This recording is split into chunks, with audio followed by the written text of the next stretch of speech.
گهواره را مادران تاجیک یک جای امن و مقدس و راحت بخش برای کودکان می‌دانند. مادرم هم میگویند من خوابیدن را در گهواره خیلی دوست می‌داشتم و من و برادرانم و چندین نسل دیگر محض در همین خیل گهواره‌ها بزرگ شده ایم.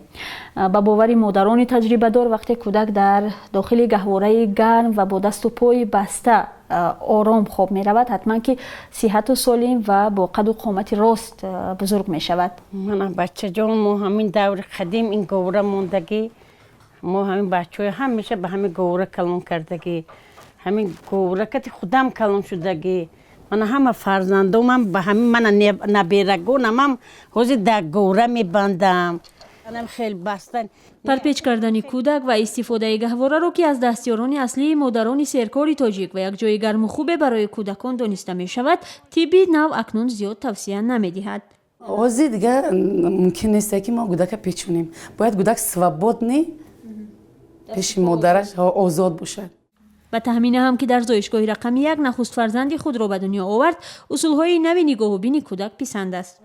مثلا یک کس میگه گوره میکنی هوای کودک کلچش میجومد ایسوسو مثلا عصبش خراب میشه خیلی نمیدونم نگی من نمیخوام چون که وقتی که من ایرا لولک میکنم خیلی بعدش میبرد خیلی بی‌طاقتی میکند وقتی که لباسشویش رو میپوشونم آزاده خوب میرود به حضور. در تاجیکستان بیش از 10 سال است با توصیه سازمان جهانی تندرستی از اصولهای نوی نگاه و بین کودک کار گرفته می شود. مسئولان وزارت تندرستی میگویند پرپیچ کردن و عموما بستن کودک ساعت‌های دراز در گهواره به رشد جسمی او ضرر میرساند و میتواند به کم وزنی و قد پستی رساند. در زمانی که کسی گهواره را اختراع کرده است ممکن خیلی ضروریات بود.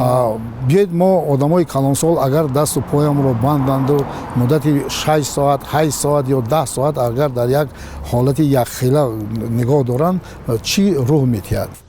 در واقع بعضا جوانان از شکل سر خود و علتهای دیگر جسم خود ناراضگی کرده سببگار گهواره را میدانند که ساعتها در آن نگه داشته شدهاند. اما به گفته شیرعلی رحمت اللهیف حالا مخصوصا در شهرها کودکان زیاد در گهواره بزرگ نمیشوند و زنان هم به شیوه آزاد گذاشتن کودک برتری میدهند. با نگرانی از وضع در روستاها میگوید باید مادران در استفاده گهواره از یک ترتیب معین کار بگیرند و تاکید او کودک حتما هنگام شیر دادن باید از گهواره بیرون آورده شود و به هیچ وجه جنبانیدن گهواره ممکن نیست.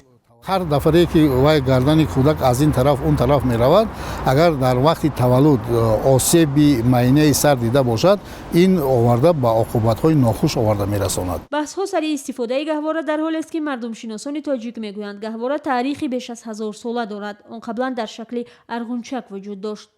اگر بگیریم که تمام بزرگای ما در گهواره خوابیدن ما تقریبا 13000 در روی خط بزرگانمون هست که شعر می نویسند و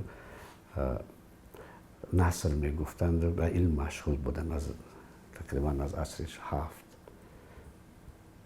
ولی گهواره به آنها هیچ اثری نکرد به زیان به فکرم. در شرایط محدودی روستاها مخصوصا در فصل سرما گهواره را یگانه علاج خشک و نرم نگه داشتن کودک میدانند. کودکان در گهواره گرم و نرم آرام میخوابند و مادران هم میتوانند به کار خود بیشتر برسند.